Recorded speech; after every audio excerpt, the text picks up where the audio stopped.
Senhoras e senhores, peço a sua especial atenção, os amigos e amigas que estão chegando nesse momento, sejam todos muito bem-vindos. Eu peço a gentileza desde já, por uma questão de segurança, de que se sentem, por favor, que não fiquem no parapeito e no primeiro balcão.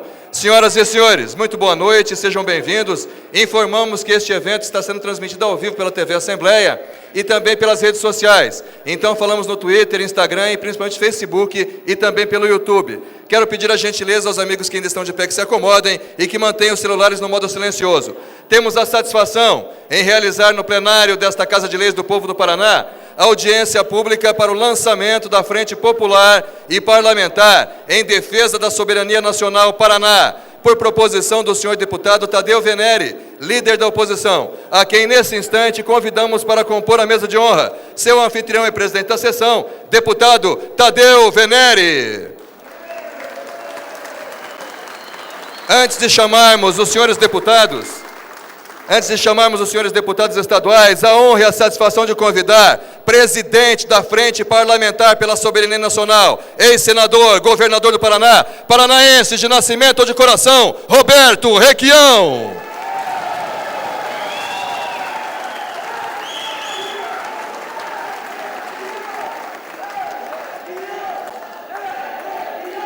Aí está o governador Requião vindo à frente. Muito bem, Nelson da Força. Convidar também para que venha à frente os senhores deputados estaduais, deputado Goura. Boa noite, deputado Goura. Também acompanhá-lo, senhoras e senhores, deputado Requião Filho. Da mesma forma, além do deputado Requião Filho, deputada estadual Luciana Rafaim. Enquanto a deputada Luciana Rafaim vem se encaminhando à frente, vamos cumprimentando aos muitos amigos e amigas que nos acompanham pelas redes sociais, TV Assembleia, agradecendo aí pela audiência. Na sequência, convido também deputado estadual Arilson Chiorato, que inclusive é o presidente no Paraná do Partido dos Trabalhadores. Peço que venha à frente, por falar nisso, secretário-geral do PT no Paraná, ex-deputado Ângelo Vagnoni.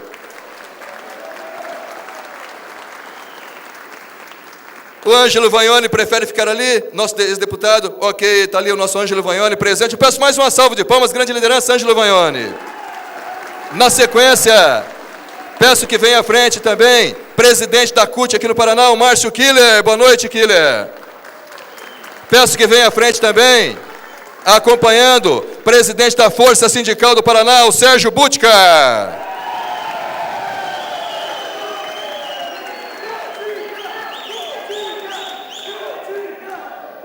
Está aí o Butka vindo à frente, Nelson.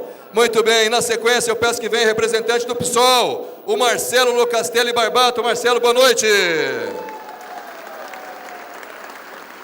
Peço que também venha à frente o presidente estadual do PCdoB, o Elton Bars. Elton, boa noite. Peço que também venha à frente para ocupar o lugar na mesa de honra, ex-deputada federal, e ela é coordenadora do Instituto Reage Brasil, querida doutora Clair da Flora Martins. Doutora Clair. Enquanto a doutora Clair se encaminha à frente, eu peço mais uma vez aos amigos que estão no primeiro balcão que não fiquem no parapeito, amigos. Por uma questão de segurança, peço que se acomodem, que se sentem. Nelson, é uma questão de segurança, Nelson. Nós que somos da CIPA também. Direção Estadual da Central dos Trabalhadores Brasileiros, a CTB, Zequinha. Boa noite, vem para frente também, Zequinha, por favor. Também eu peço que venha à frente, direção da Intersindical, Instrumento de Luta dos Trabalhadores, a querida Maria Andréia Dias. Maria Andréia, boa noite. Maria Andréia também vem se encaminhando à frente. Vamos cumprimentando, olha aí, a Maria Andréia vem se encaminhando à frente também. Enquanto Maria Andréia vem se encaminhando à frente, rapidamente chamando também direção estadual, CSP, com lutas, o Vinícius Prado. Vinícius, boa noite.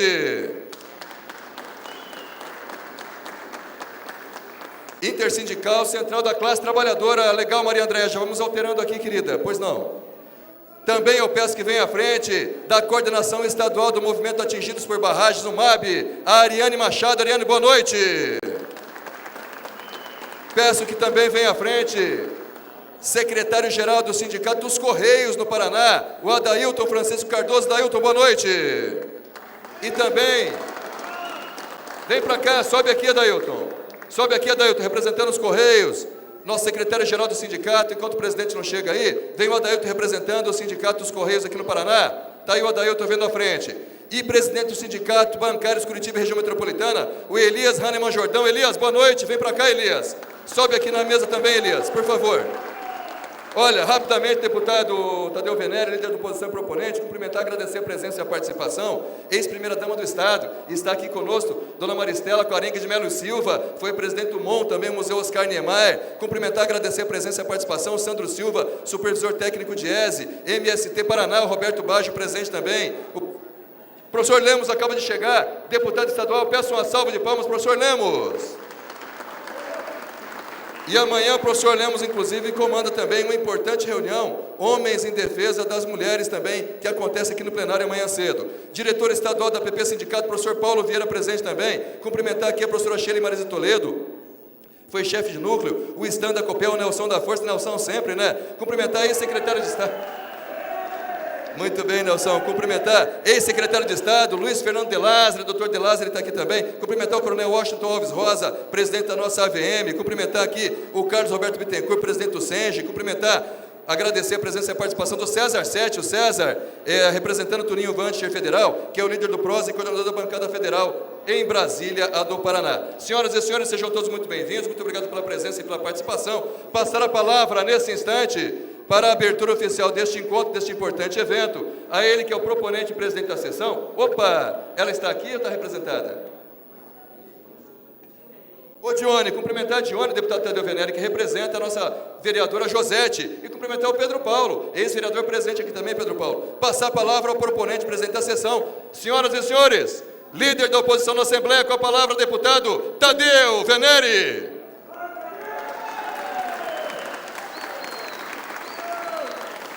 Boa noite a todos, boa noite a todas.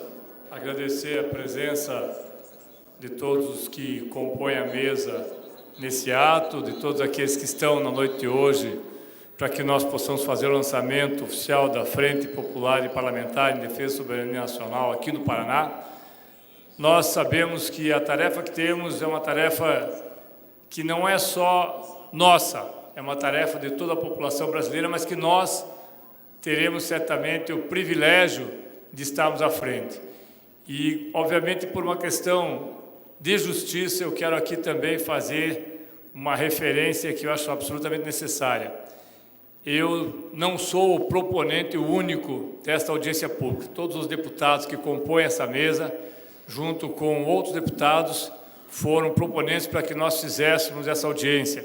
Então, em nome de todos os nossos companheiros, deputados estaduais, a deputada estadual Luciana Rafaim e os deputados estaduais que não puderam estar aqui na noite de hoje, eu quero agradecer a presença de todos. Eu acho que é importante que nós façamos esse lançamento, porque nós não estamos vendo a desconstrução, apenas a desconstrução, que por si só já seria uma tragédia, do serviço público.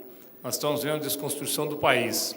A desconstrução do país e a desconstrução de tudo que foi feito nos últimos 70 anos.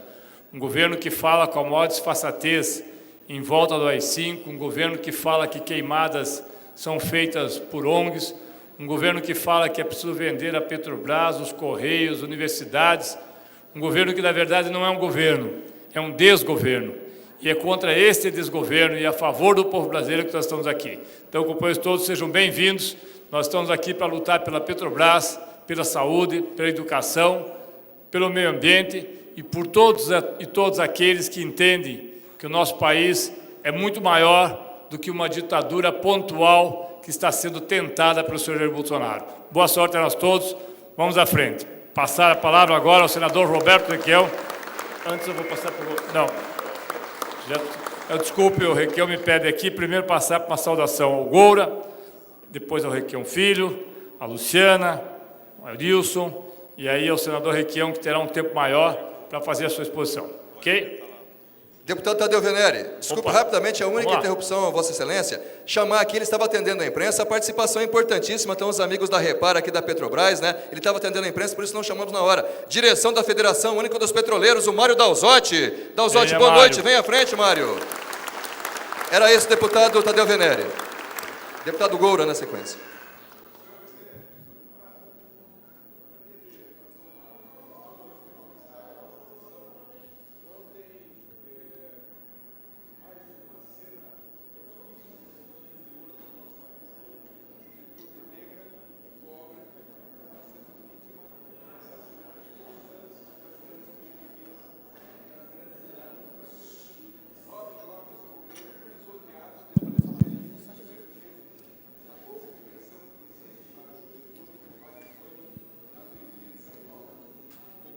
Gabriel, o Eduardo Silva, o Denis Henrique, o Matheus dos Santos, um jovem de 20 e poucos anos não identificado, outro com 18 anos não identificado, o Gabriel e a Laura. Eu gostaria que a gente fizesse um minuto de silêncio antes de que os participantes fizessem uso da palavra, como uma homenagem simbólica da nossa luta, da nossa resistência contra essa política de segurança que criminaliza a juventude pobre do nosso país e a maioria do povo das nossas grandes cidades.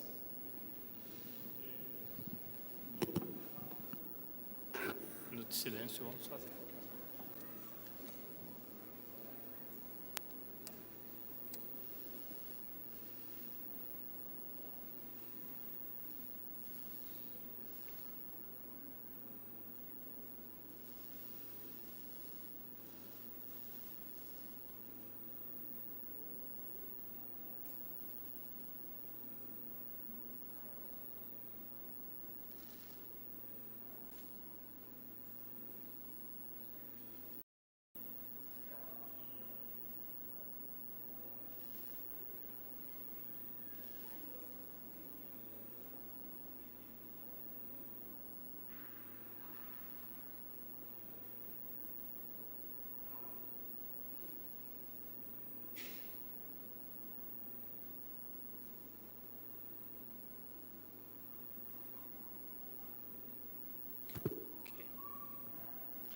A excelente proposição do nosso querido Ângelo Vagnoni, senhoras e senhores, aí está a lembrança também a esta calamidade. Devolvemos a palavra ao presidente Tadeu Venere, que já havia passado aí ao deputado Gora, deputado presidente Tadeu Venere. Boa noite a todas e todos. Agradecer ao deputado Vagnoni pela lembrança. O que aconteceu em Paraisópolis é inaceitável. É mais uma forma pela qual a gente vê como essa ditadura está sendo implantada aos poucos no nosso país. Saudar aqui nosso senador Roberto Requião, governador, e em seu nome, em nome da deputada Luciana Rafaim, saudar toda a mesa, todos os presentes, saudar o companheiro Baggio do MST, saudar em especial aqui também o nosso amigo Eloy Jacinto, que eu iria pedir uma salva de palmas ao povo indígena, ao povo guarani, por favor. O Eloy está aqui presente com as crianças. E falar em soberania, a gente tem que falar em respeito aos povos tradicionais, falar em respeito aos povos originários dessa terra, que a eles nós usurpamos a terra, usurpamos a vida e continuamos fazendo isso. E esse governo tem sido mais uma mostra de como as coisas estão caminhando para pior. Convidar todos amanhã, nós teremos uma audiência pública sobre os povos indígenas do Paraná, amanhã às 9 horas da manhã. E quero reafirmar aqui, Tadeu, senador Requião, o nosso compromisso do Partido Democrático Trabalhista com a democracia, com a soberania do Brasil e a tentativa que eu acho que tem que ser muito bem refletida por todos nós, pelo campo social, pelos sindicatos, pelos trabalhadores, pelos partidos e pelos cidadãos, da necessidade de convergirmos, da necessidade, o ano que vem, em especial, o ano de eleições municipais, a gente tem que ter um campo unido, um campo progressista unido, para que a gente possa avançar rumo a 2022, para reverter todo esse desmonte que está acontecendo. Então, quero deixar aqui essa saudação, parabenizar a iniciativa da frente. Aqui, contem com o PDT, contem com o nosso mandato, no que estiver ao nosso alcance. Muito obrigado. Obrigado, Goura. Passo a palavra ao deputado Requião Filho, fazer sua saudação.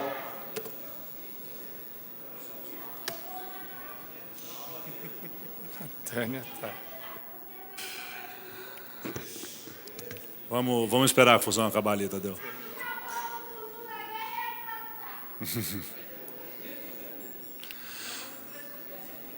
Bom, quero dar boa noite aos presentes, quero agradecer ao Bútica e ao pessoal da Força Sindical, agradecer aos petroleiros que estão fazendo parte conosco historicamente já dessa batalha, né, Bútica? Não é de hoje. Os petroleiros têm sentido na pele o perigo das privatizações aqui no Paraná.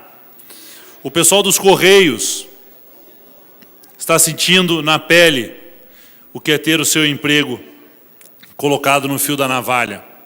E nós temos um Brasil que parece não perceber que a entrega do nosso subsolo, a entrega das nossas riquezas, a entrega do nosso espaço aéreo é algo que vem acontecendo paulatinamente no Brasil. Então sejam bem-vindos, vamos discutir esse Brasil nação, esse Brasil dos brasileiros, e vamos combater essa entrega do nosso país aos gringos. Bem-vindos. Obrigado, Maurício. Deputada Luciana Rafaim. Boa noite. Eu quero saudar o governador, senador Roberto Requião. Saudando Roberto Requião, eu que estendo esse cumprimento a toda a nossa mesa, a todos os deputados que compõem a nossa mesa e a todas as lideranças, autoridades que se fazem presente. De uma maneira especial, minha saudação a todos os companheiros e companheiras que estão aqui, nesse momento importante em que estamos lançando essa frente parlamentar em defesa da soberania nacional. Um momento importante que discutimos também o futuro do nosso país. E só vamos realmente ter um Brasil soberano se tivermos políticas públicas que gerem emprego, renda, políticas públicas que combatam a desigualdade social e que nos permitam a ver ou a sonhar e a ter uma nação melhor. Então, desejo a todos boas-vindas nessa casa e esperamos que a gente aqui consiga, a partir desse momento, a partir desse lançamento dessa frente, consigamos combater o desgoverno que está fazendo o governo Bolsonaro, de uma maneira especial, privatizando todas as nossas estatais. Defender a soberania é defender a Amazônia, é defender os bancos públicos, é defender a Petrobras, a Eletrobras, todas as nossas estatais. E nós estamos juntos nessa luta. Muito obrigada. Obrigado, deputada Luciana Rafaim. Deputado Arilson Chiorato. Boa noite a todos e a todas aqui presentes. Na figura do nosso senador Roberto Requião e do Tadeu, quero cumprimentar todos da mesa, em nome da Luciana e da Claíra, a todas. Desse momento importante, dessa frente parlamentar, em defesa parlamentar e popular, em defesa da soberania nacional. Defender a soberania é defender o povo brasileiro. É defender os nossos interesses frente ao grande capital, a esse processo de desnacionalização da economia e de aniquilação da soberania nacional. É mais do que defender só a Petrobras, ou o Correio, ou a Amazônia. É defender todo o nosso sentimento. Quero trazer aqui também um abraço, que não pôde estar presente aqui, o nosso ainda atual presidente, Dr. Rosinha, que fez uma cirurgia, a presidenta nacional do PT, a Gleice Hoffmann, e na figura do meu companheiro aqui, Ângelo Vagnoni, cumprimentar todos que estão aqui, para a gente fazer essa bela defesa e justa em prol do povo brasileiro e principalmente também do futuro da América Latina, que passa aqui por nossa nação. Um abraço, bom encontro, vamos em frente na luta pelo Brasil. Obrigado, Arilson. Professor Lemos, sua saudação. Boa noite, Tadeu, deputado Requião, o senador Requião, governador e também coordenador da Frente Nacional. E a deputada Luciana. Eu cumprimentar vocês três aqui, estendo a todos os demais já citados aqui na mesa. Cumprimentar todos e todas, lideranças, que são lutadores do nosso povo, que comparece a esta Assembleia com a finalidade de defender a soberania nacional. Então é muito importante que a gente se una para proteger o interesse público, proteger aquilo que é estratégico para promover o desenvolvimento social e econômico do nosso país. Então, portanto, Petrobras, Eletrobras, Correios, Copel, Sanepar, enfim, todas as empresas públicas, sejam elas do Estado ou do âmbito do governo federal, elas são importantíssimas e são estratégicas, e nós precisamos defendê-las. E defendê-las é defender a nossa soberania. Então, nessa compreensão de que nós precisamos das nossas universidades públicas, das nossas escolas públicas, tudo que é público, porque público é do nosso povo, então precisa ser preservado. Então, nesse entendimento, me somo às várias lideranças do nosso Estado, do nosso país, para fazer essa luta que é de todos nós, em defesa, em nossa legítima defesa. Então, parabéns a todos e todas que aceitam o desafio de relevar as diferenças que temos, inclusive partidárias, de religião ou de time de futebol, ou de categoria profissional, e a gente se una para fazer aqui, então, a nossa aliança em defesa do Brasil e em defesa de todos nós. Um grande e forte abraço a todos e todas. Obrigado, professor Lemos. Passar a palavra ao senhor Márcio Killer, presidente da Central Única dos Trabalhadores, fazer a sua saudação. Boa noite. Aqui tem que ligar. Boa noite a todas e todos. Muitos a gente tem se visto com frequência nas lutas, na resistência. O deputado Requião Filho, nos encontramos semana passada em Araucária, fazendo a discussão da importância que a Petrobras tem para aquele município, outros em outras atividades da defesa da soberania, né? Companheira Clair Martins, tivemos hoje de manhã num debate falando sobre esse fórum aqui, sobre o lançamento da frente parlamentar, e tivemos a oportunidade de ali travar um debate sobre conjuntura nacional e pontuar que a gente está enfrentando um novo ciclo do neoliberalismo, um ciclo que foi interrompido pelos governos democráticos e populares de Lula e Dilma, e que, não só no Brasil, mas na América Latina e em diversos países do mundo, retoma a força com um segundo ciclo neoliberal, que procura entregar o que sobrou daquelas riquezas da primeira etapa. Naquela primeira etapa, a gente teve que aguentar a privatização da navegação de cabotagem, teve que aguentar a privatização de empresas estratégicas que nem a Vale do Rio Doce,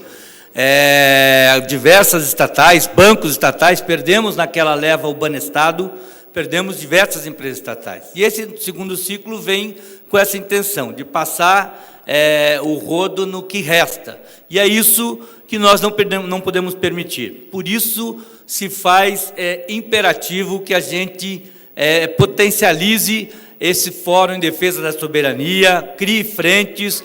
A proposição dos deputados aqui da Assembleia, aquele leque de deputados progressistas que sempre estão em defesa das causas sociais, é aqueles que a gente vê do nosso lado cotidianamente. Requião Filho, Gora, a bancada toda do PT, Arilson, Luciana, Lemos... Quem mais? O Tadeu, claro, sem dúvida, né? Pelo amor de Deus, esqueceu o Tadeu Tadeu acho que mais propôs audiências públicas que têm relevância para os movimentos sociais, para o povo de uma forma geral. O Tadeu está sempre capitaneando aí as audiências públicas, e é isso que é importante, inserir as pessoas no debate. E nós precisamos, dentro desse debate, atrair mais as pessoas. Então, eu queria me dirigir não só a vocês que aqui estão, mas àqueles que nos veem pela TV Assembleia, pelas redes sociais que estão sendo transmitidas. Ontem nós tivemos aqui em Curitiba a Parada da Diversidade. A Parada da Diversidade, com a sua abordagem, levou às ruas no dia de ontem 100 mil pessoas aqui em Curitiba. Quem estava lá, várias pessoas estavam lá, observaram a grandiosidade daquele movimento, daquela onda.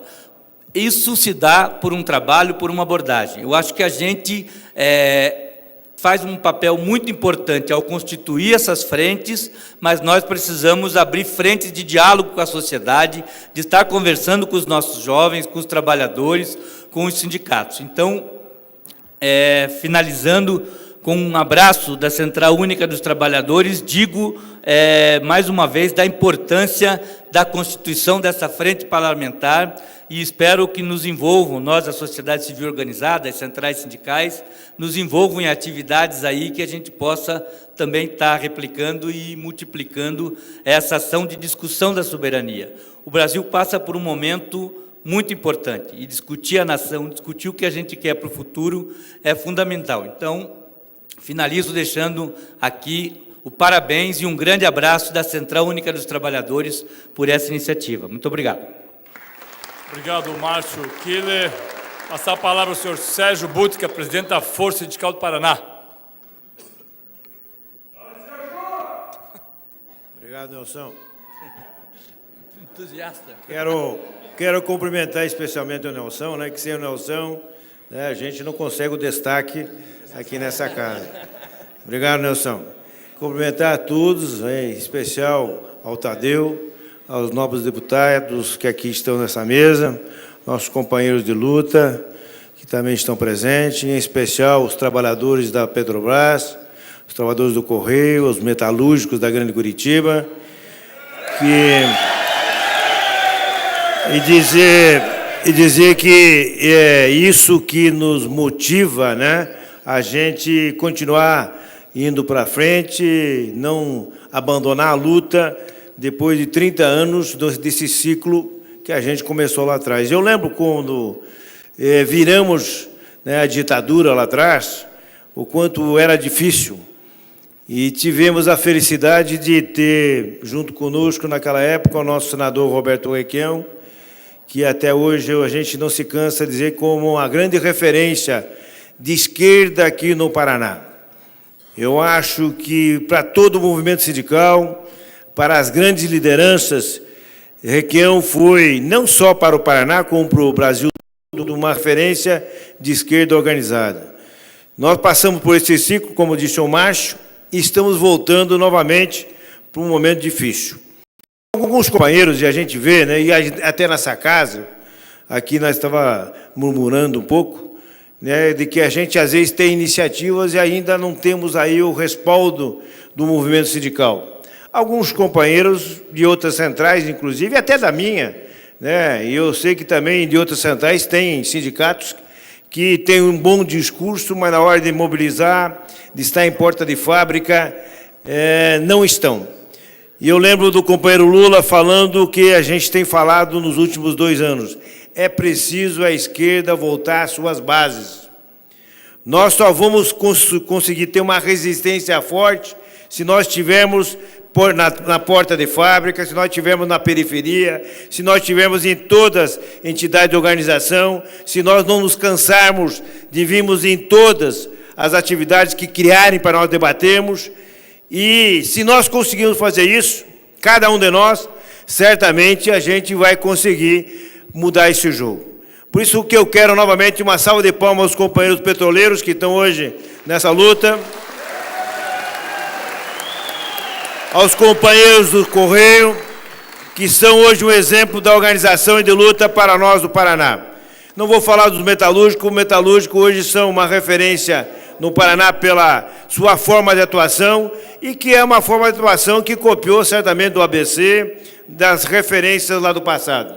Mas queremos ter também aqui, parabenizar o Requião Filho, o nosso senador, dizer que é uma satisfação nós estarmos nessa noite aqui debatendo com vocês e esperamos que a gente consiga sair daqui com uma posição bem firme para a gente poder fazer um enfrentamento, não só o enfrentamento dentro das assembleias legislativas do Brasil todo, mas também o enfrentamento na rua, onde muitas vezes a gente tem o enfrentamento sendo construído por uma direita que tem certamente o interesse do desmonte. Estava conversando hoje com os companheiros dos policiais civis aí que estão também tendo o mesmo problema que certamente os demais companheiros da área pública no Paraná, que é o governo do Estado estar mexendo na Previdência aí. Quero deixar aqui nosso repúdio em relação a isso e deixar aqui a porta aberta aos metalúrgicos para como os delegados de polícia, os polícias civis estiveram conosco, nós vamos estar também junto com os companheiros em outras frentes de ação aqui no Paraná. Obrigado a todos, um bom debate e uma boa noite a todos. Obrigado, Sérgio. Antes de passar ao senador Requião, passar ao Melton Bars, nesse momento, presidente estadual do PCdoB, e que... Cadê o Elton? Ah, está lá na pontinha, Elton. Elton tem o microfone lá? Vamos lá. Passar ao Elton, depois o companheiro Marcelo.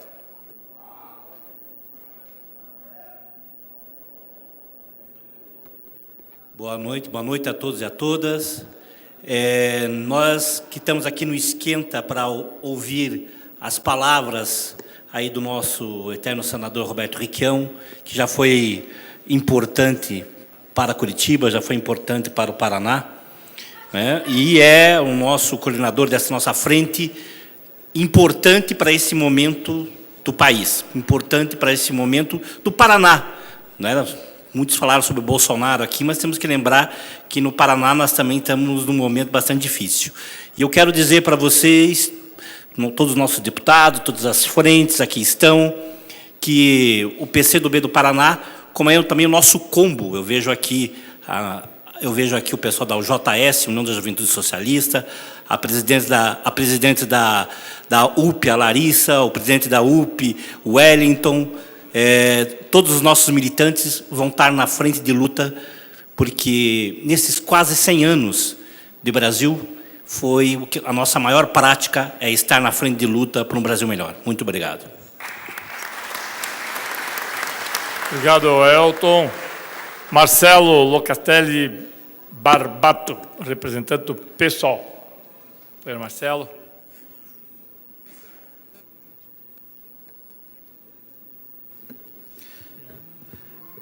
Desejar uma boa noite a todos e todas, e antes fazer uma saudação, porque amanhã e depois nós vamos ter aí os trabalhadores da educação travando uma luta muito importante contra o projeto que o governador Ratinho quer aprovar aqui nessa casa, e essa luta vai precisar do apoio e da solidariedade de todos nós.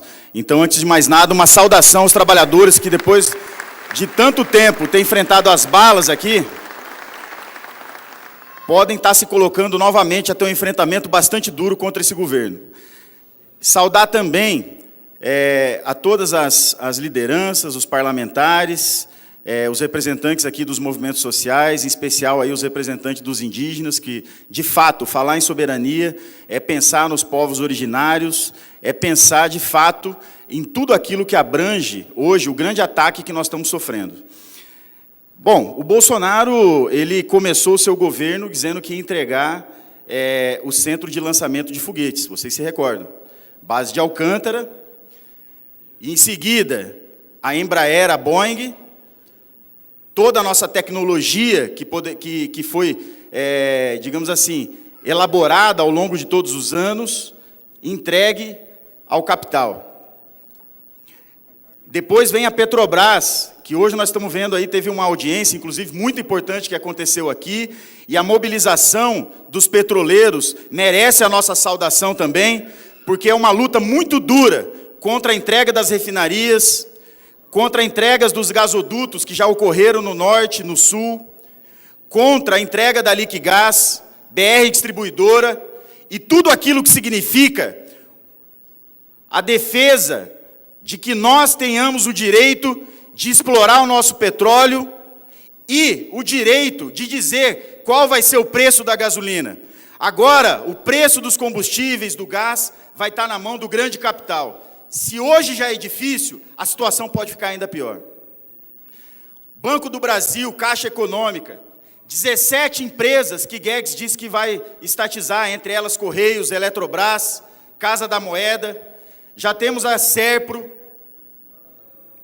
Dataprev, enfim, a lista de entrega do patrimônio do povo brasileiro é muito grande para esse governo. A reforma da Previdência já aconteceu e não esqueçamos. É muito importante que quando a gente discuta a soberania, discuta a Amazônia, discuta como estão sendo tratados os povos indígenas, os negros e negras, a juventude de Paraisópolis, juventude negra. É muito importante que a gente se lembre do seguinte: esse governo não é só isso que ele quer fazer, não é só agenda ultraliberal. É um governo que fala de AI-5, que fala em fechamento de Congresso, de Supremo, que constrói e organiza um partido diretamente fascista nesse país. E tudo o que a gente fez até agora foi muito importante, muito importante. Mas faço as minhas palavras, as palavras do Buttica, nós temos que retomar uma organização de base superior à que nós estamos sendo capazes de organizar até agora. Porque se não tivermos uma frente única, poderosa, que organize o movimento de massas para derrotar esse governo nas ruas, eu não sei se nós vamos ter condições de fato viver numa democracia, não nas eleições municipais, mas numa eleição nacional. Porque, de fato, esse governo, o seu ministro, ameaça a democracia. Então, a grande tarefa dessas lideranças todas que estão aqui é, na verdade, construir uma grande frente única para derrotar o Bolsonaro pelas mãos do movimento de massas. Essa é a nossa saudação, essa é a saudação do PSOL. Boa. Obrigado, Marcelo. Passar a palavra agora, nessa primeira etapa, como foi feito, construído com todos os grupos de centrais, passar agora a palavra ao senador Roberto Requião, que fará uso da tribuna e fará a sua fala. Vamos lá, Requião? Melhor do que daqui, né? Então, o Requião vai fazer uma fala para nós lá na tribuna. Ele que é o coordenador da Frente Nacional em Defesa da Soberania. Vamos lá. O Requião já falou várias vezes daquela tribuna. Eu brinquei com ele que nós lembramos no tempo que eu não estava aqui, mas o pessoal ainda comenta quando ele veio com pneu de caminhão aqui. Está na hora de voltar a trazer pneu de caminhão, Requião. Vamos lá, Roberto Requião.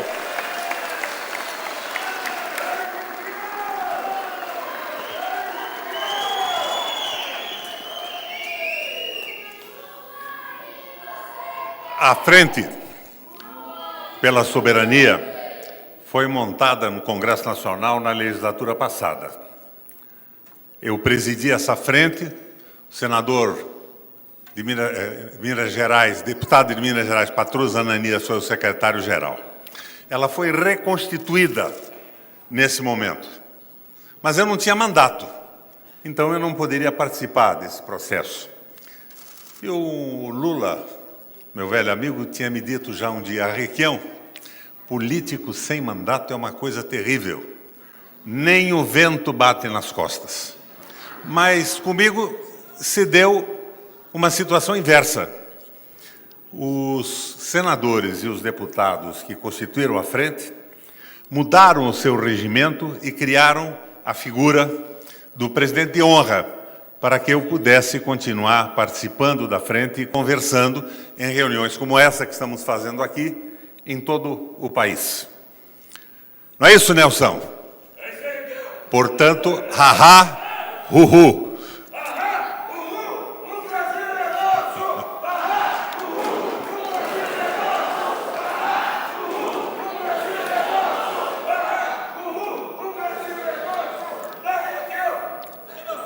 Mas vamos lá.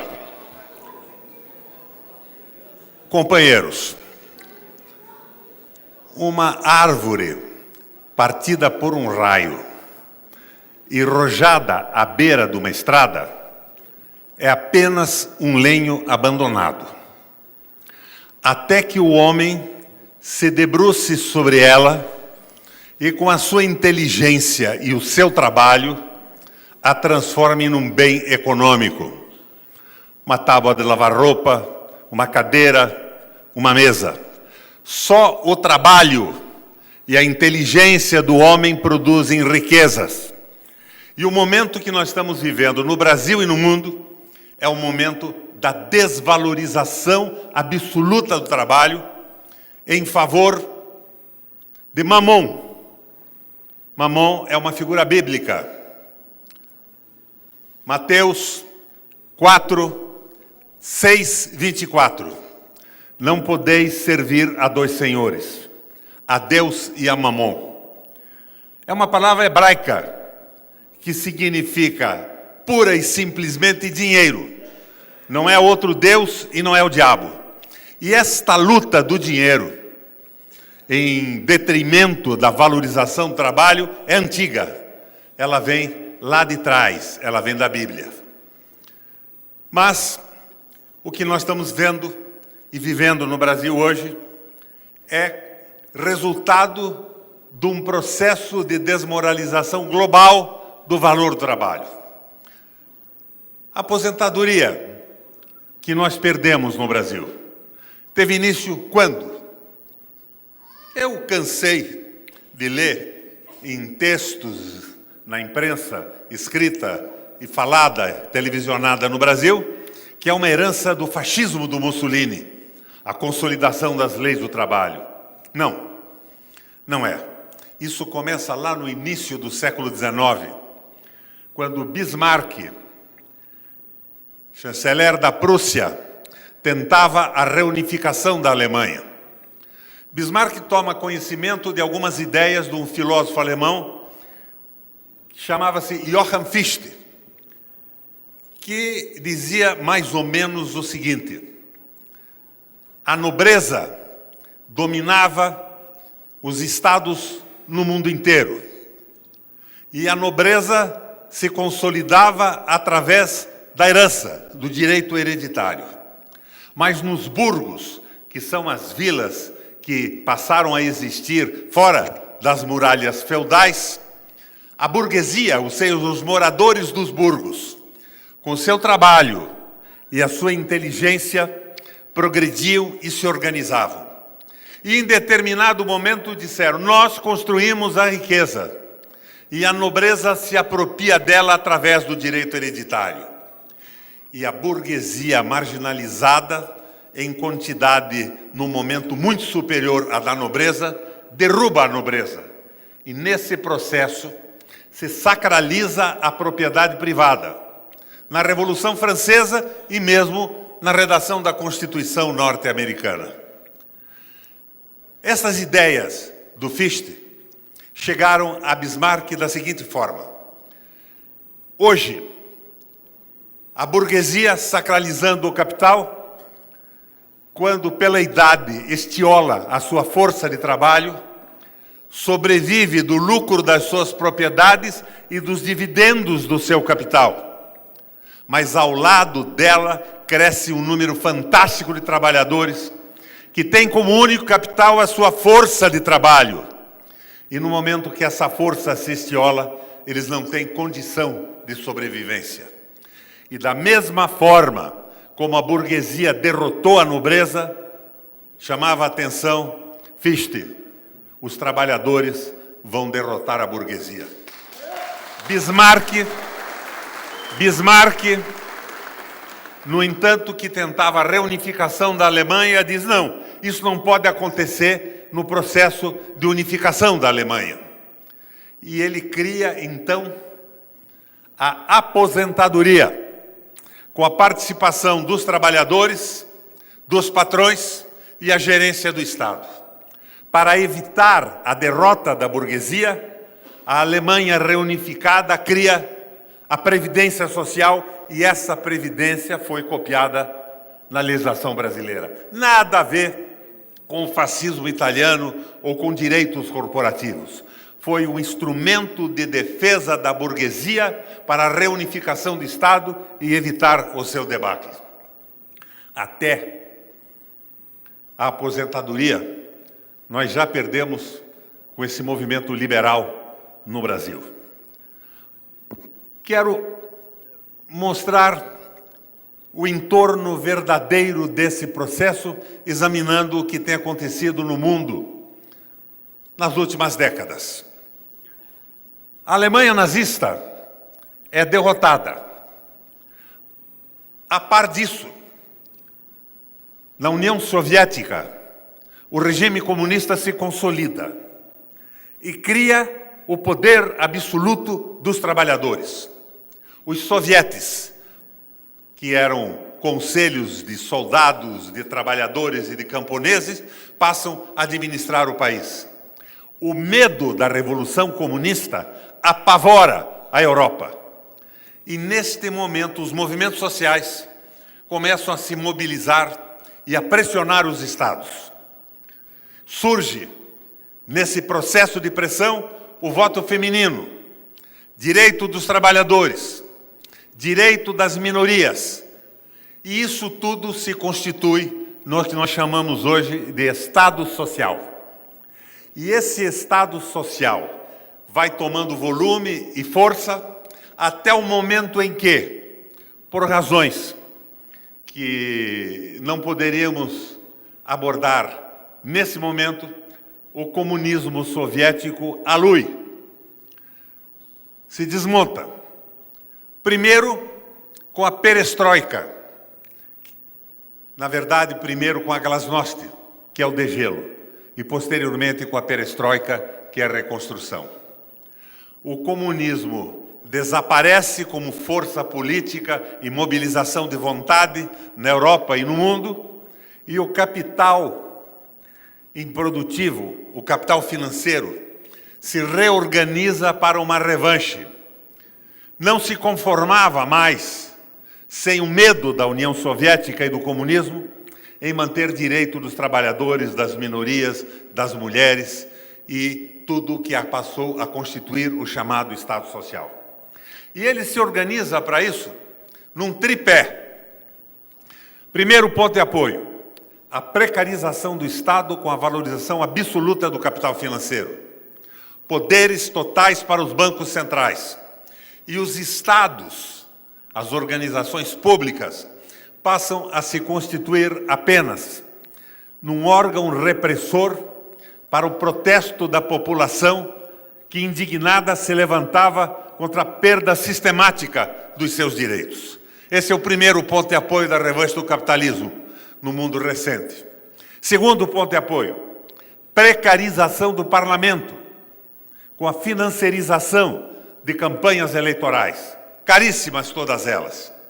Parlamentares e executivos eleitos nesse processo não têm responsabilidade, em sua grande maioria, com os seus discursos de campanha ou com o programa dos seus partidos. Eles são mandaletes, como dizia o velho Brizola, mandaletes do capital que financiou o seu programa eleitoral. E vão avançando nesse sentido na mudança de legislação. Nós conhecemos isso no Brasil à exaustão. Da Câmara de Vereadores, às Assembleias Legislativas, como essa aqui do Paraná, a Câmara Federal e ao Congresso Nacional. O domínio quase que absoluto do capital e dos seus interesses através do financiamento das campanhas. Terceiro ponto de apoio, a precarização do trabalho. A eliminação de direito dos trabalhadores, o fim da previdência social. E neste processo se completa uma mobilização da volta do domínio absoluto do capital financeiro. Eu diria a vocês que isto se instalou no Brasil como reflexo dessa mobilização que se inicia no leste europeu e na Europa. Se instalou no Brasil e se colocou politicamente através de um projeto que chamava-se Ponte para o Futuro. O que esta Ponte para o Futuro pretendia para o nosso país? O Brasil será o celeiro do mundo. O Brasil será o fornecedor de commodities. Commodities são minérios e vegetais, produtos agrícolas não industrializados. E, como celeiro do mundo, nós teremos o nosso lugar no concerto das nações. Propunham a desindustrialização absoluta do país. Isso não começou ontem, nem antes de ontem. Em 1980, Clair, o Brasil produzia industrialmente mais do que os tigres asiáticos. Quem eram os tigres asiáticos? Tailândia, Malásia, Coreia do Sul e China. Hoje, nós não produzimos 10% industrialmente do que eles produzem. Nós começamos a perder o impulso desenvolvimentista no engajamento absoluto do Brasil na Guerra Fria, na defesa dos interesses geopolíticos dos Estados Unidos e do capital internacional. No entanto, o avanço consistente na mecanização da agricultura e da mineração e a utilização de tecnologias avançadíssimas provoca necessariamente o desemprego, a diminuição da necessidade da mão de obra.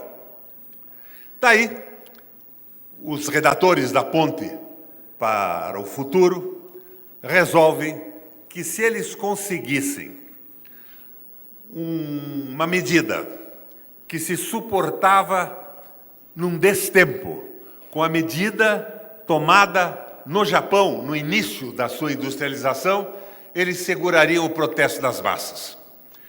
O Japão e a China principalmente, no início do processo de industrialização, quando os capitais saem dos Estados Unidos para não arcarem com o peso dos trabalhadores através de suas conquistas sociais e de mercado, esses capitais vão para a China e, por incrível que pareça, eles estavam trazendo um relativo progresso para aquele momento. Porque a relação de trabalho dos chineses era medieval. Trabalhadores não tinham direito algum. Então, um emprego industrial provocado pela ida dos capitais americanos e da sua tecnologia para a China garantia o almoço do trabalhador e o jantar da sua família.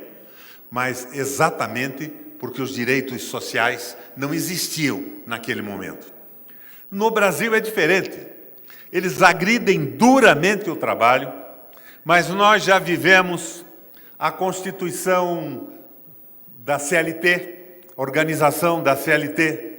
Nós vivemos e usufruímos de todos os avanços conseguidos pelos trabalhadores no Ocidente que se incorporaram progressivamente na legislação brasileira. E, acima de tudo, nos últimos 14, 15 anos do governo do Partido dos Trabalhadores, nós vimos a incorporação de um número maior de pessoas no mercado de trabalho e no mercado de consumo. Isso me faz acreditar que o brasileiro não aceitará de forma alguma esse regime de economia liberal que nos é imposto. Mas me irrita, de certa forma, quando tudo se transforma num grito de fora Bolsonaro. Bolsonaro não governa o Brasil. Bolsonaro é um animador de picadeiro, enquanto Paulo Guedes, a serviço do capital financeiro e da geopolítica norte-americana, com apoio de um Congresso praticamente alienado na sua maior parte, vai introduzindo na nossa legislação a supressão dos direitos e da soberania do país. Eu não acredito que o Bolsonaro termine o seu mandato, mas é preciso que haja consciência e mobilização popular para que isso ocorra. Sem esta mobilização, nós não iremos a lugar algum. Mas quais são os caminhos?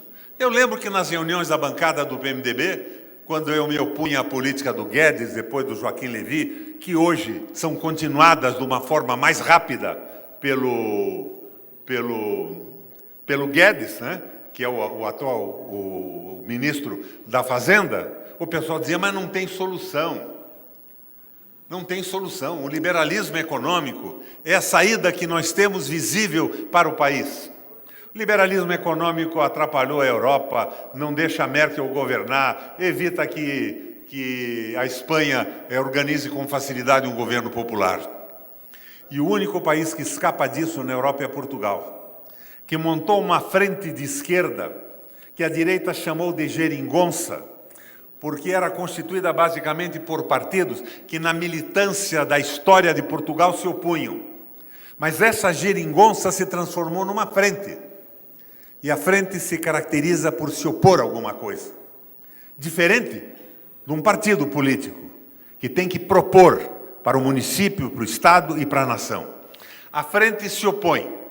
E a frente política de Portugal se opõe ao liberalismo econômico e não aceita essa história de que o Estado só pode investir se tiver recurso, que não pode investir deficitariamente, como se o crédito não fosse a alma do regime capitalista que querem nos impor. Pois muito bem, a geringonça deu certo, Portugal está pagando as suas dívidas e é um exemplo para nós. Mas nós temos um exemplo brasileiro também disso, que foi o velho MDB, o MDB do passado. Vocês lembram? MDB, você sabe o porquê. Não havia um programa específico de governo, mas havia um programa contra a ditadura militar. E o Brasil se une inteiro contra a ditadura militar a favor da democracia. E desta união resultou as eleições diretas por fantásticas pressões populares nas ruas. Mas vamos à possibilidade de saída da crise. A Alemanha, de 23 a 30, viveu uma crise muito pior do que a nossa.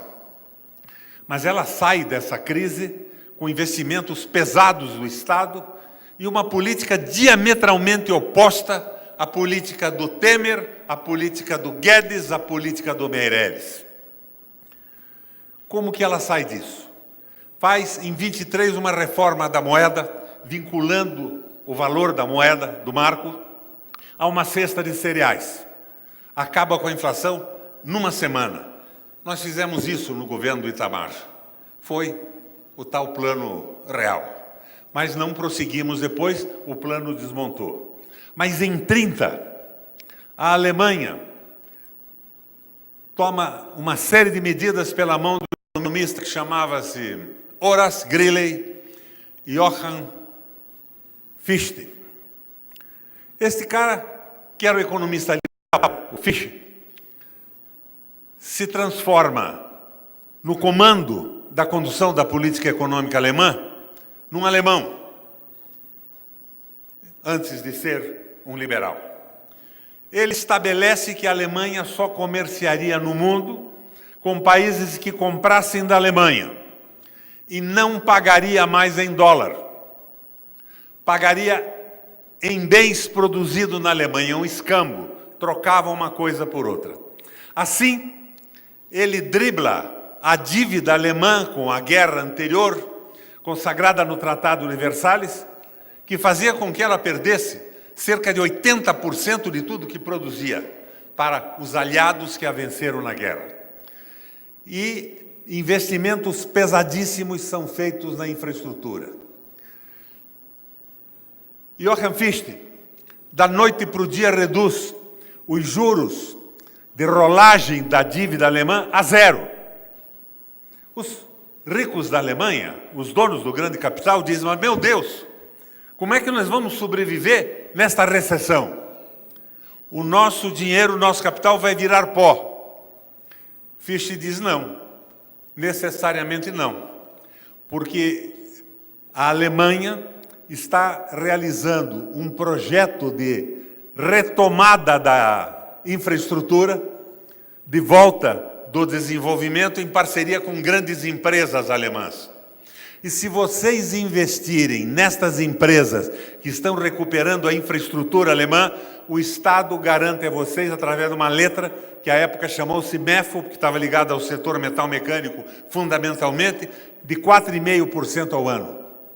Em 6 meses, o brutal desemprego alemão tinha desaparecido. Por que eu estou expondo isso a vocês? Investimento do Estado, pesado com o comando de um governo forte. Os Estados Unidos, em 30, viveu a mesma crise. Todos vocês já viram, em filmes da Grande Depressão, banqueiros se jogando do 3º, 4º, 5º andar dos edifícios no desespero de uma economia que quebrava.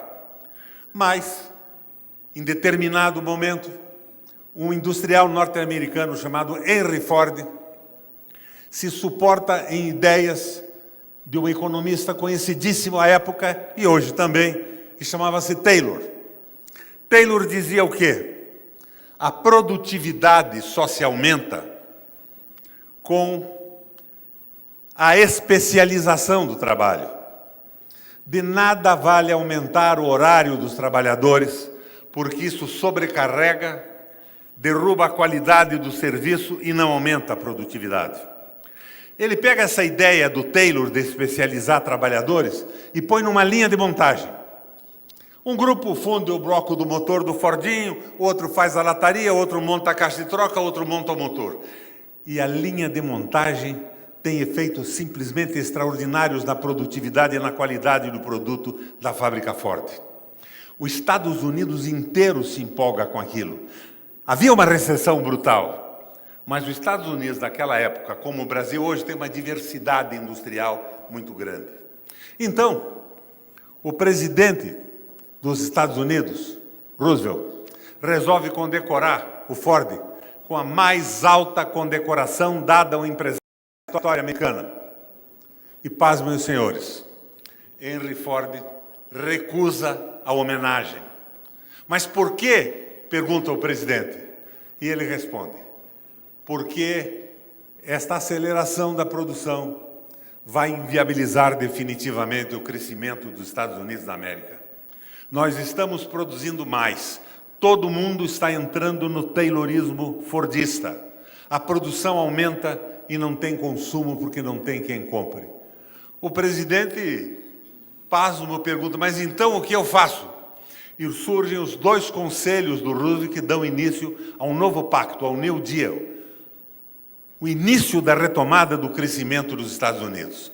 Ford aconselha o presidente, diminua a carga horária dos trabalhadores por lei, para que mais trabalhadores entrem no mercado de trabalho de produção e aumente o salário, para que o país readquira a sua capacidade de consumo. Foi o início do New Deal nos Estados Unidos. Exatamente o contrário dessa loucura de aumentar a jornada de trabalho, de tirar direitos que nós estamos vivendo no Brasil. Aliás, minha gente, com o progresso da mecanização, da robotização e da ciência e tecnologia, mais dia ou mais tarde esse regime de trabalho tem que mudar. A maioria de vocês não deve saber disso, mas na Alemanha, agora, o setor informatizado, bancos e tudo mais, reduziu a jornada de trabalho de 40, que já era, para 30 horas por semana, para pôr mais gente no mercado de trabalho e conseguir evitar uma crise de consumo em função do desemprego. E uma fábrica de automóveis no Japão está fazendo a mesma coisa nesse momento. O que eu estou dizendo a vocês é que tem saídas, mas, acima de tudo, que esta saída tem que ser viabilizada por uma frente e não por uma luta partidária, não por uma luta de egos e de legendas. No primeiro momento é o momento da democratização, mas há um segundo momento, e para isso os partidos têm que se preparar. Qualquer militante mais esclarecido deve ingressar num partido e participar da elaboração de uma proposta, porque depois do processo de democratização, as propostas têm que ser colocadas para o país e o voto popular decidir os caminhos. Quais caminhos? Eu lembro nesse momento uma anedota aristotélica, que é mais ou menos a seguinte. Alguns comandantes são chamados para examinar a possibilidade da tomada de uma colina, Lafayette. O primeiro deles dá uma olhada na colina, vê quantos homens tem e diz, é impossível, nós vamos morrer e não vamos conseguir avançar. É um ato extremo de covardia. O segundo olha a colina e diz, sim, tenho meios, tenho homens, tenho poder de fogo e se dispõe a avançar. Avança e toma a colina, mas o ousado resolve ir além da colina e perde 70% dos seus soldados e do seu equipamento. É um ato extremo de temeridade. O terceiro toma a colina, com os homens que tinha. É um ato eficiente, é o ato meio. E mantém a colina para que a retaguarda do seu exército avance. Ele garantiu o espaço para que o conjunto das suas tropas conseguisse um caminho para a vitória definitiva. O momento É o momento dos partidos se valorizarem na discussão interna e na construção de propostas. O momento é o momento de examinarmos os erros e os acertos das experiências pela esquerda no mundo inteiro e montarmos a proposta brasileira. Mas a frente política que se organiza é a frente de defesa da soberania e, numa palavra de ordem, mais importante que o Rahu do Nelson, que é o plebiscito, o referendo revogatório de tudo que fez o governo do Temer e do Bolsonaro até hoje contra a soberania nacional e o direito dos nossos trabalhadores. É por aí o caminho, mas fundamentalmente,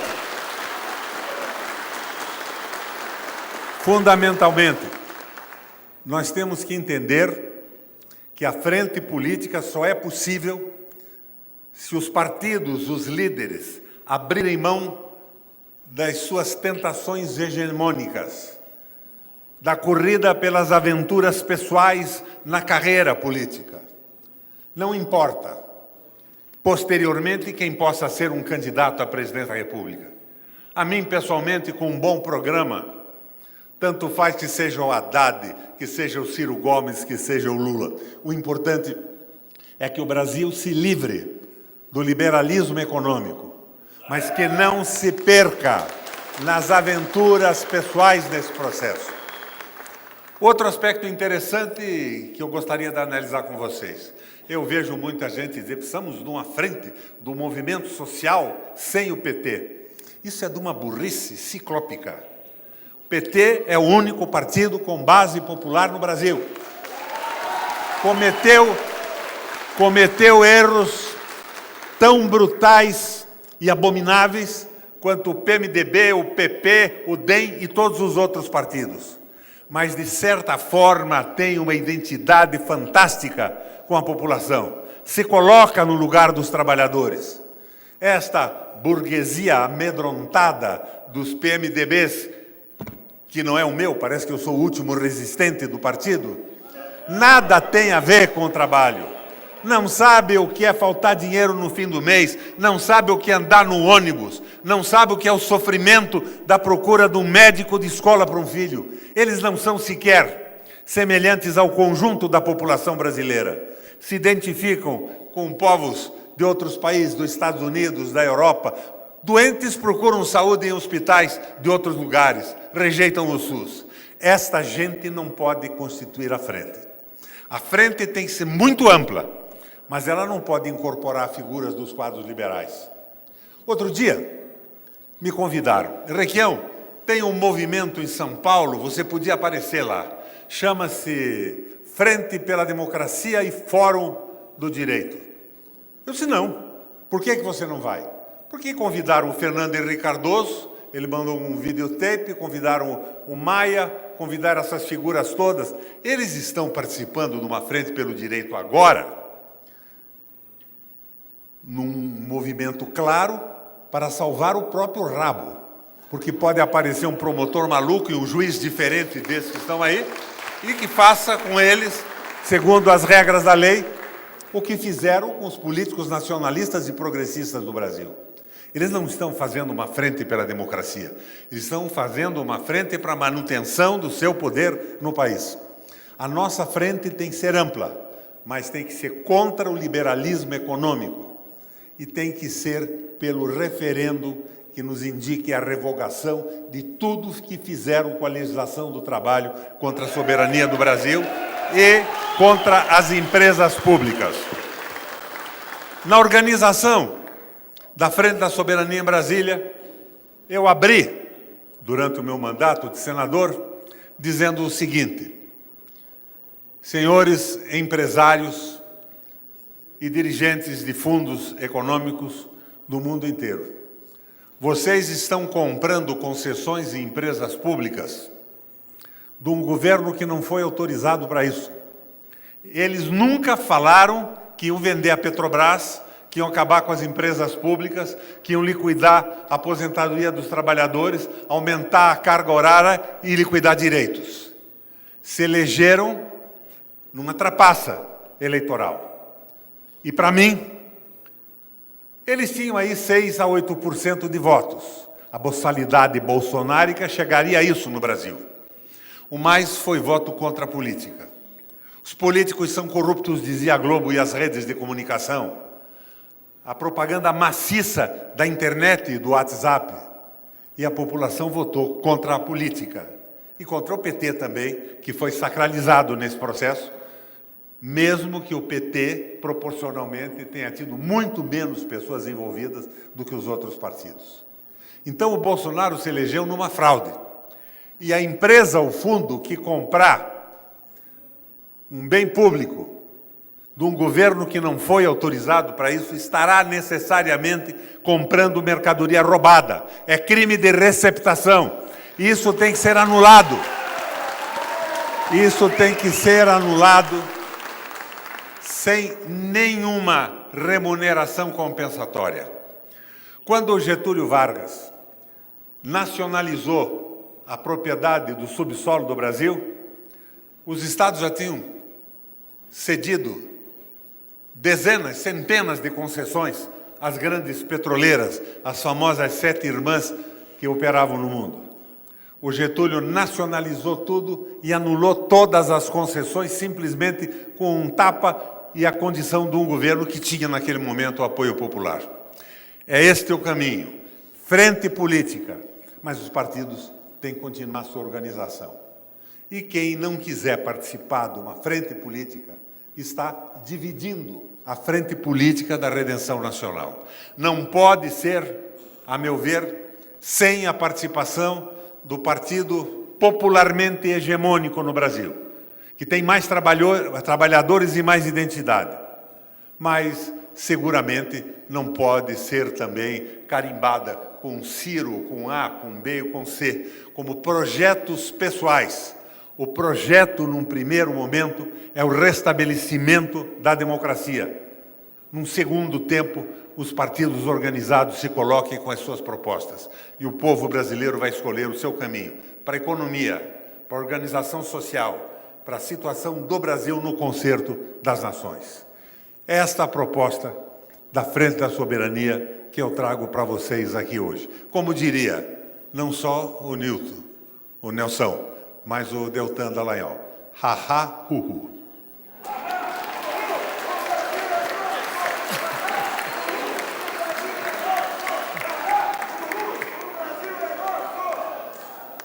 Obrigado ao senador Requião pela sua exposição. Nós vamos continuar aqui fazendo algumas saudações também, passar para a doutora Clair da Flora Martins, ex-deputada federal e coordenadora do Instituto Reage Brasil, para fazer a sua saudação também. Uma boa noite a todos, a todas. Queria saudá-los na pessoa dos nossos deputados combativos que se encontram aqui na mesa. Hoje, nós estamos fazendo esse ato em defesa da soberania popular e nacional do nosso país. Mas, mais do que um ato, o que nós queremos realmente é que esse ato se transforme num movimento que ganhe as ruas, os corações e as mentes de toda a população. Nós estamos aqui para defender o território brasileiro. Nós estamos aqui para defender as nossas estatais. E aqui eu vejo várias entidades que defendem a luta contra a privatização da Eletrobras, da Copel, da Repar, da Petrobras e tantas outras que o governo federal hoje está fazendo uma liquidação. Mas nós aqui estamos para defender as estatais, porque elas são indutoras do desenvolvimento do país e muitas empresas são de fundamental importância estratégica para o desenvolvimento do nosso país. Mas mais do que defender as estatais, e por que nós estamos defendendo as estatais, é porque nós queremos defender as riquezas minerais e naturais do nosso país. Nós queremos defender a água, as florestas, o petróleo e todas as riquezas que se encontram no nosso país. E nós sabemos que desde a época do descobrimento, nós assistimos à expoliação das nossas riquezas. E o que fica para o desenvolvimento do país, e o que fica para a população brasileira, é isso que está em jogo. E o que nós assistimos hoje, nesse momento difícil da nossa história, nós assistimos recentemente na Bolívia que as grandes corporações dominam o mundo, que há países que ditam as regras e os que não obedecem podem ser o quê? Podem ter mísseis, podem ter golpes militares, podem ter toda sorte de violência contra o seu país, contra a democracia dos países que detêm as riquezas naturais e naturais. E é por isso que nós estamos aqui. Nós queremos que as riquezas do Brasil sejam destinadas ao povo brasileiro. E nós aqui, muitos já falaram que as tecnologias estão presentes e há um grande número de desempregados. E os empregos serão reduzidos. E o que fazer? Mas nós, no nosso país, nós temos todas essas riquezas. Nós temos florestas, temos água, temos petróleo e tantas outras riquezas. E nós queremos, então, que uma parte dessa riqueza seja destinada ao povo brasileiro. Nós queremos um programa de renda mínima para que toda a população se beneficie desses recursos naturais e minerais do nosso país. E é por isso que nós aqui estamos e queremos que esse movimento siga à frente, ganhe as mentes e os corações do povo brasileiro. Obrigada. Obrigado, doutora Clary. Passar ao companheiro Mário Dalzotti, da FUP.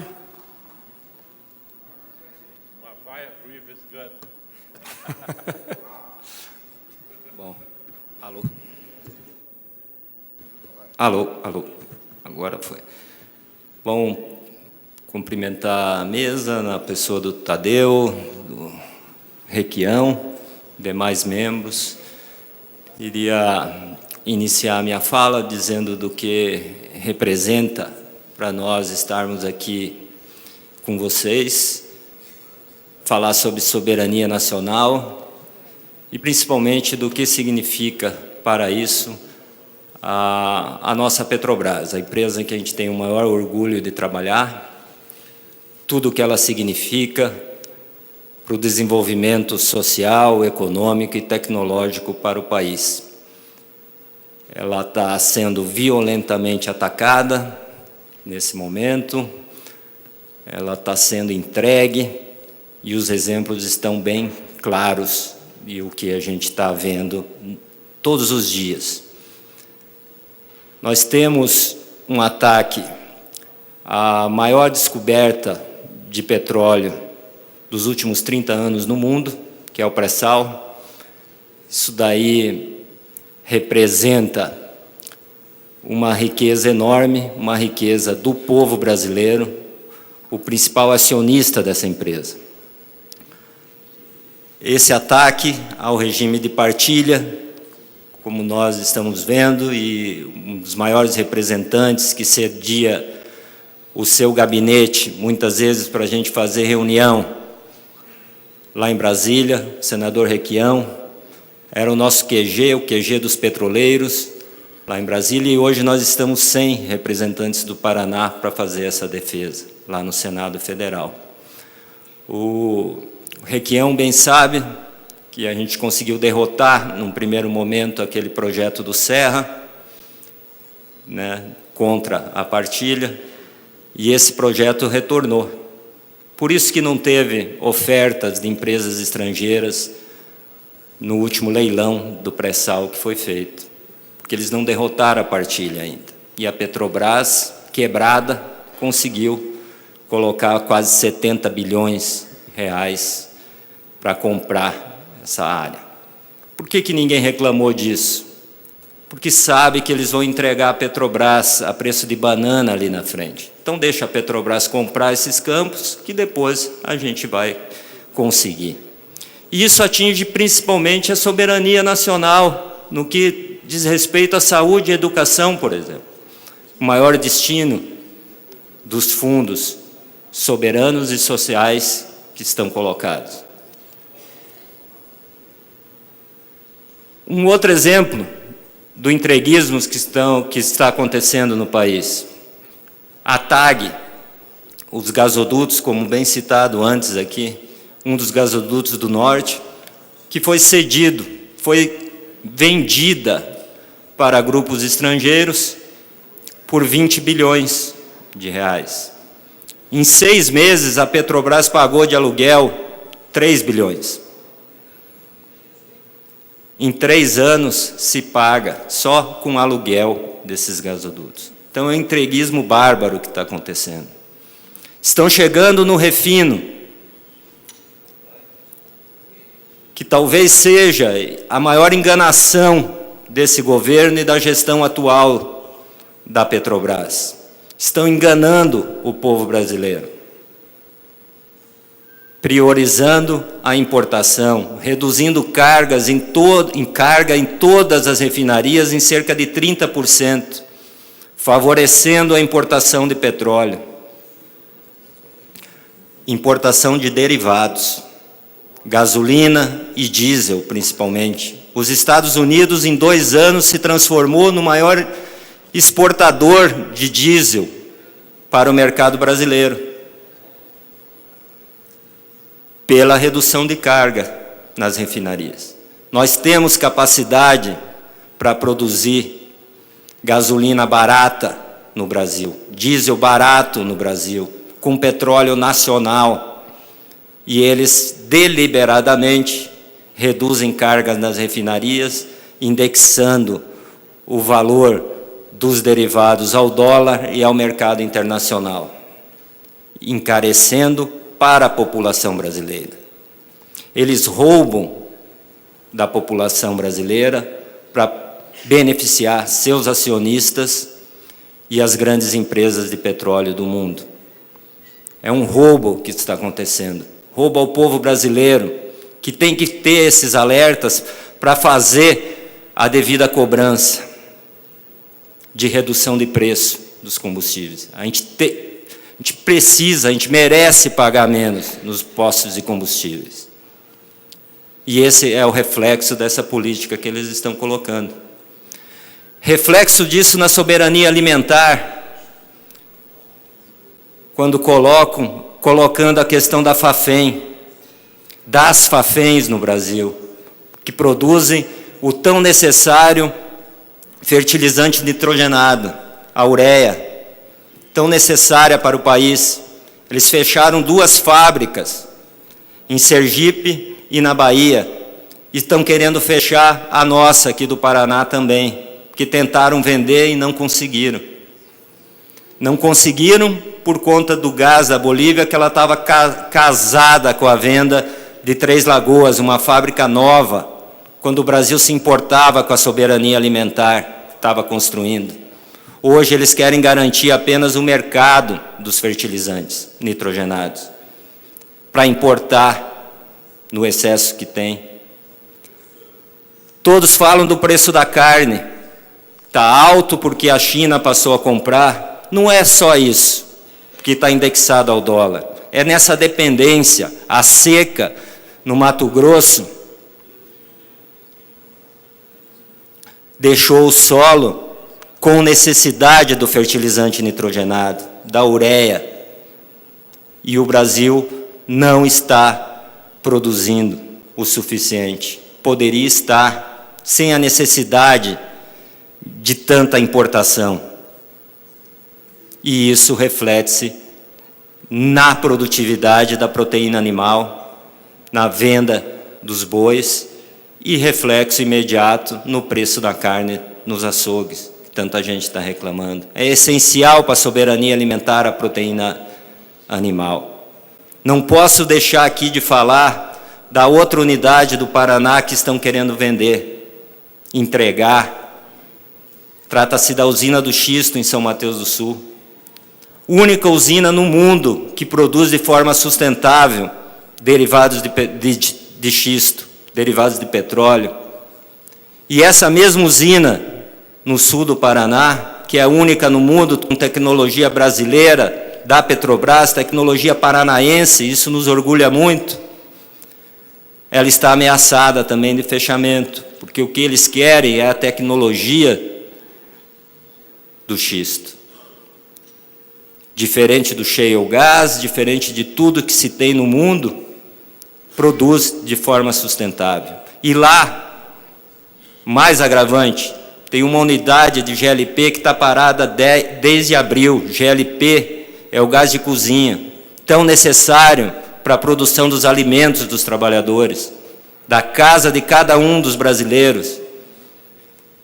É uma tremenda sacanagem, o termo é esse, indexar ao dólar o valor do botijão de gás de cozinha. Uma tremenda sacanagem, e gosto de repetir isso, porque é um crime contra quem recebe em real. Você pagar em dólar o botijão. Tem uma unidade parada em São Mateus, desde abril, que produz, o único bem essencial que produz aquela unidade é o GLP, é o gás de cozinha. E esse está parado de forma deliberada, da mesma forma que ela reduz carga nas refinarias. Poderia ter um gás mais barato. E essa é a exigência que o povo brasileiro tem que fazer. Garantir a sua soberania nas ruas, exigindo um preço justo. Porque o petróleo é nosso, a Petrobras é nossa, e eles querem entregar. Querem entregar não a Petrobras, mas o mercado que ela representa, no refino, nos fertilizantes. Isso é tarefa nossa. Todos os espaços que nós pudermos, nós vamos alertar a população, chamar a população para vir junto conosco, fazer essa luta. Que a gente está recebendo ataque enquanto trabalhador da Petrobras. Estamos sendo atacados diariamente em nossos direitos, nossos benefícios, e quando a gente marca uma greve, que era para começar na segunda-feira passada, antes de começar já tem a ameaça de multa, multa essa que se efetivou no primeiro dia da greve, greve que nem chegou a ser realizada.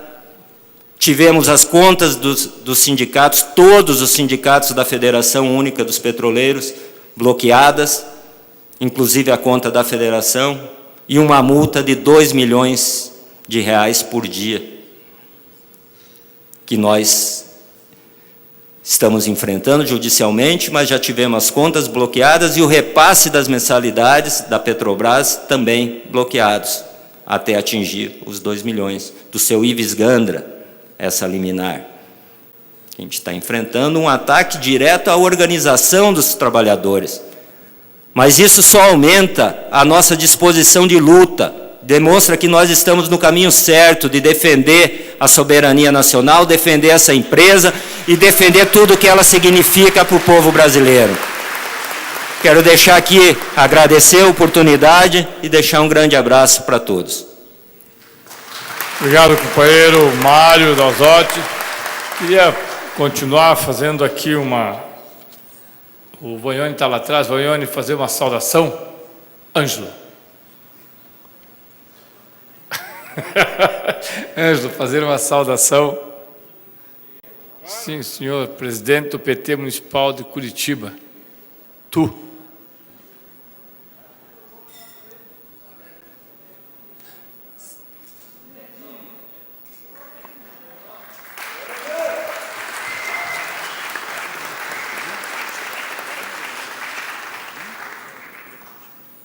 Eu só pediria, Vagnoni, eu só pediria que alguém visse o microfone para o Vagnoni. Ângelo, o pessoal só está providenciando o microfone, nós podemos esperar só um minutinho, por favor? Aí, ó. As meninas aqui do cerimonial são eficientíssimas. Alguma coisa aqui tem que funcionar. Alguma coisa tem que funcionar. O cerimonial é o tiquinho ali. Vamos lá. E nossos queridos companheiros que fazem a transmissão desta audiência, está sendo feita ao vivo para o Brasil inteiro. Bom, agradecer a oportunidade e o convite para fazer uma breve saudação. Saudar o nosso senador Requião, presidente da frente, o deputado Tadeu, os deputados, nossa querida Clair, que foi uma guerreira na luta contra a privatização da Vale do Rio Doce. E eu gostaria de destacar um ponto do que está acontecendo para nós no Brasil. E quero fazer uma homenagem aos petroleiros, quero fazer uma homenagem a essa grande empresa, a essa grande indústria que nós consolidamos nesses últimos 50 anos, 60 anos, bem mais para o lado de cá, no nosso país. Hoje nós produzimos 3 milhões de barris de petróleo por dia.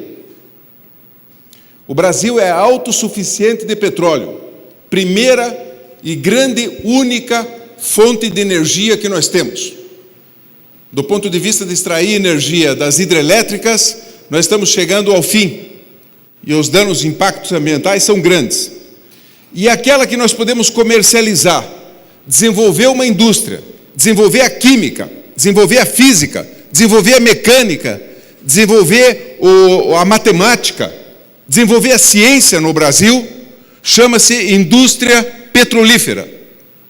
Tirar petróleo de 7.000 metros de profundidade, com temperaturas de 80 graus, precisa ter muito conhecimento, muita ciência. Para ir buscar esse petróleo, precisa ter uma operação de risco. Precisa saber se vai encontrar o petróleo lá, achar, investir e correr o risco de perder o dinheiro. O Brasil fez isso, a Petrobras fez isso. Hoje, Nelson, nós temos, o governo tentou privatizar e vender um posto de petróleo aí, seria perto de 20 bilhões de barris de petróleo, de reserva, no pré-sal. Vendeu 7. As estimativas que a Petrobras tem e que a Agência Nacional tem, é de que as reservas de petróleo do pré-sal podem chegar a 140, 170 bilhões de barris de petróleo. 104 bilhões é líquido e certo já.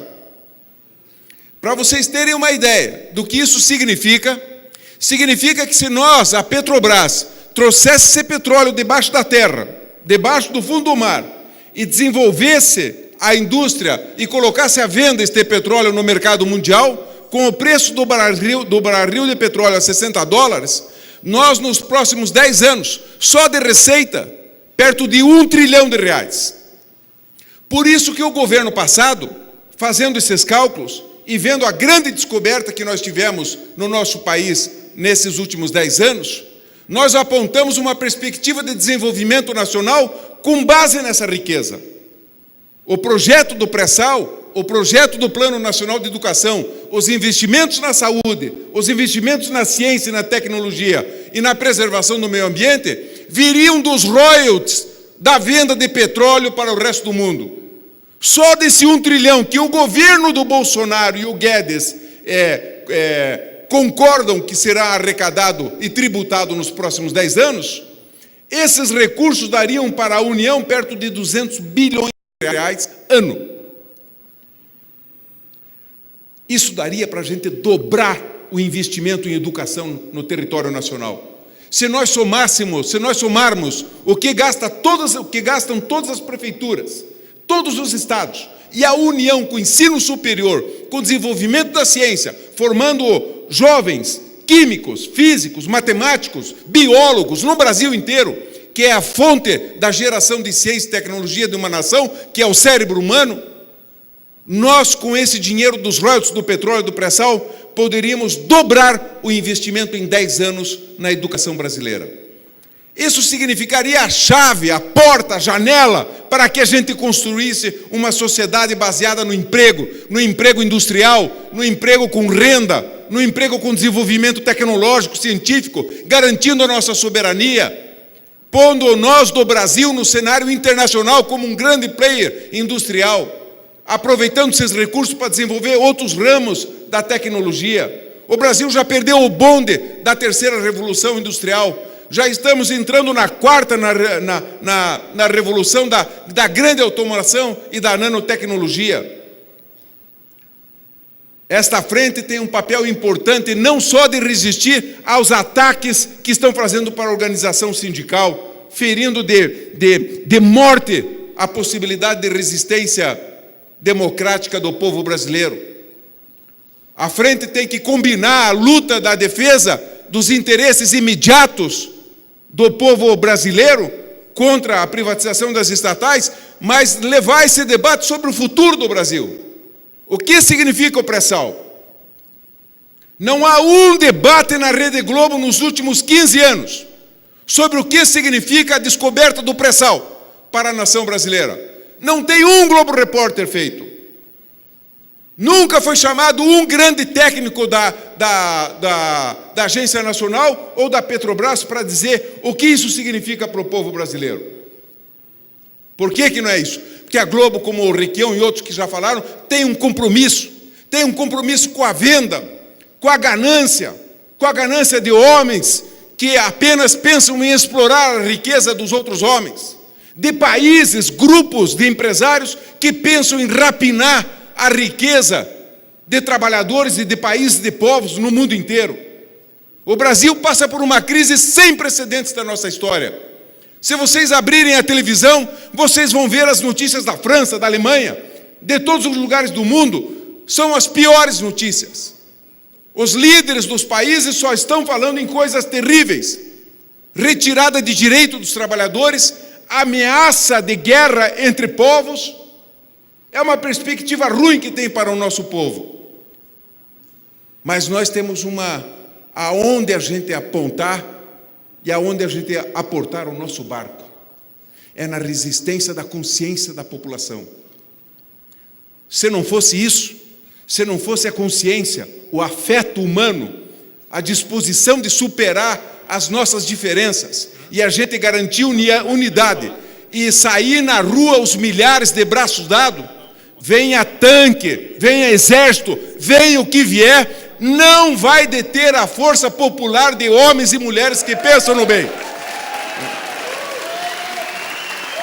E essa não é uma demonstração, não é uma palavra vazia. Esta palavra é uma palavra cheia de força, cheia de emoção, porque nós assistimos agora a um mês seguido. Os trabalhadores chilenos, depois de muitos anos, mas se levantaram e se colocaram em marcha para buscar a dignidade do povo chileno. Está sendo assim na Argélia também. Está sendo assim em diversos povos do mundo inteiro. No Brasil não será diferente. Viva os Correios! Solidariedade total aos petroleiros na sua luta contra a privatização do petróleo. Minha saudação a esta frente e que a gente, o ano que vem, possa dar passos significativos. É um ano importante, é um ano que vai ter eleição, é um ano que o povo vai estar mais aberto a discutir os problemas do país. Temos que saber nos unir para ir para as ruas e pressionar esse governo que só pensa no mal da maioria do nosso povo. Valeu, Ângelo. Obrigado. Passar para a companheira Daiane Machado. Você quer usar aqui, né?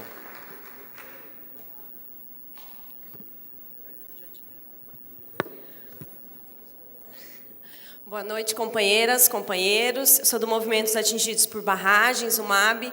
Quero deixar uma breve saudação e uma reflexão nessa noite. Acho que a partir de todas essas medidas ultraliberais que foram apresentadas nessa noite, a gente tem que ter uma coisa certa, que elas vão atingir o povo trabalhador, especialmente as mulheres. Por quê? Porque nessa sociedade estruturada da forma que a gente está, quando aumenta o preço da energia, quando aumenta o preço do gás de cozinha, quando aumenta a tarifa da água, ainda são as mulheres as responsáveis pelo orçamento doméstico. Ainda são as mulheres que têm que se reorganizar dentro do seu serviço e, às vezes, ter o serviço redobrado para economizar na conta de luz, para economizar no gás de cozinha.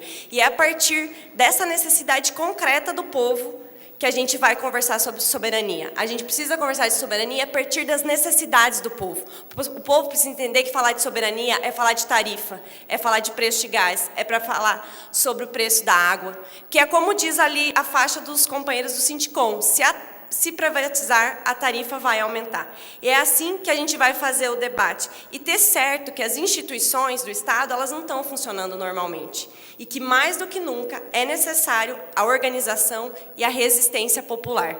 Porque é a organização e a resistência popular que pode e que vai mudar esse cenário e que a gente possa ter um Brasil para os brasileiros e para as brasileiras. Obrigada.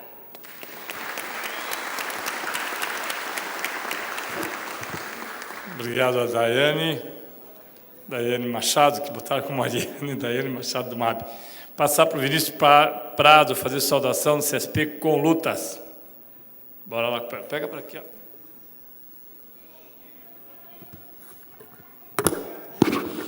Boa noite a todas e todos.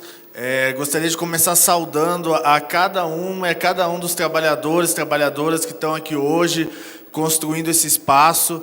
É um espaço muito importante a gente construir essa frente parlamentar e popular também em defesa da soberania nacional. O cenário que está colocado para a gente hoje no Brasil, no Paraná, né, já foi muito bem apresentado aqui em várias falas. Por isso eu gostaria de focar essa pequena saudação aqui na necessidade do que a gente tem que construir daqui para frente. É muito importante a gente ter essa frente que é parlamentar, mas que é popular também.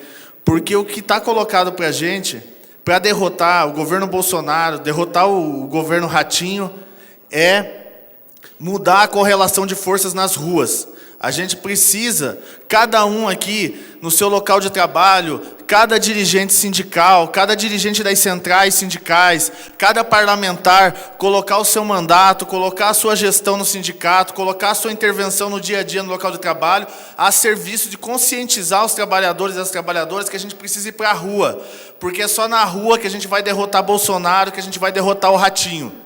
Por isso eu queria chamar os companheiros a estarem juntos, amanhã e depois de amanhã, construindo a greve dos trabalhadores da educação, tanto da rede estadual quanto das universidades, porque o projeto do Ratinho é acabar com a aposentadoria dos servidores públicos no Paraná.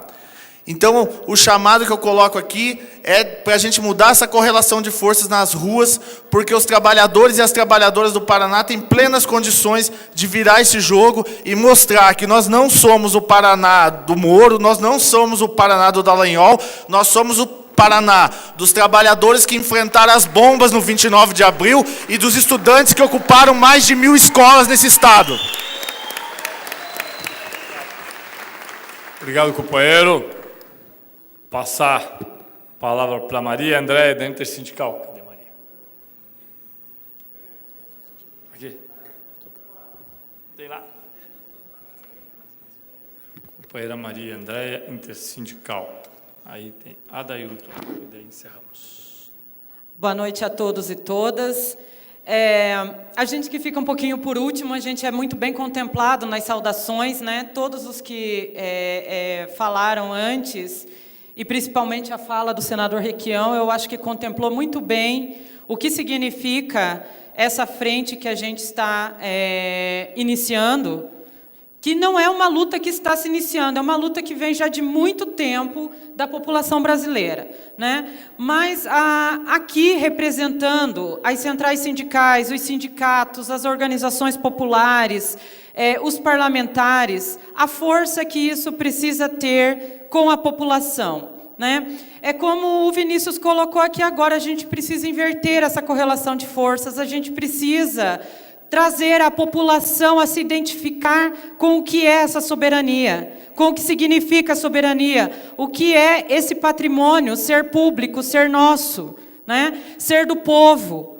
O que significa, quando essas entidades forem vendidas, o que o trabalhador vai pagar? Já estamos pagando, pois há muito tempo a nossa soberania tem sido picada e vendida.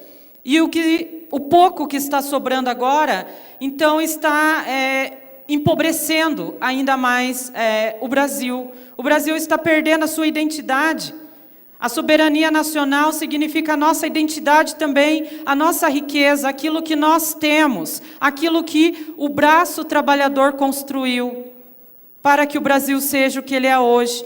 E a gente não vai permitir que governo como o Bolsonaro, com o governo de Paulo Guedes também, como muito bem colocou o senador Requião aqui, não é só o Bolsonaro, tem toda a ideia econômica por trás disso, que se coloca na pessoa de Paulo Guedes, de vender, de retalhar, de picar, de entregar, até não sobrar mais nada, não sobrar mais nem uma riqueza sequer, não sobrar mais nada para o trabalhador.